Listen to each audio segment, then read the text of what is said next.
Quickly go through few example problems on Newton's forward and backward difference formula. So this is the first problem. It is now we are asked to frame a quadratic polynomial from the following given data points. So these are our data points, and we are seeing that our data points are equally spaced. So therefore, we can apply the Newton forward and backward difference table formula. So this is our difference table. These are our data points. These are the function value at those data points.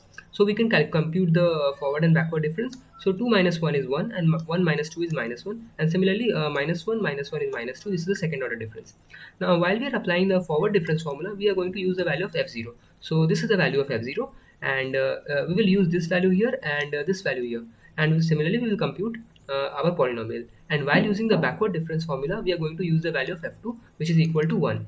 And we are going to use these values and these values in place of nebula f2 and nebula 2 f2.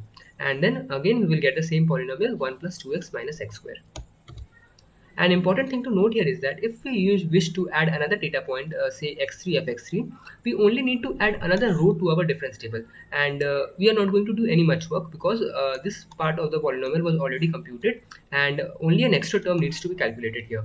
And after computing, we will end up with a degree 3 polynomial, which is expected from 4 data points. Now let us look into another example. In this example, we are given 6 data points. We should expect a degree 5 polynomial. But since the fourth order difference and the fifth order difference are 0, the respective terms will be 0, and therefore we will end up with only 3 degree polynomial.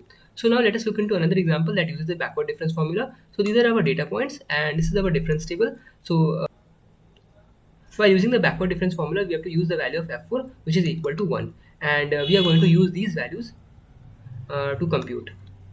And finally, after calculating, we'll end up with a degree 4 polynomial as expected from 5 data points.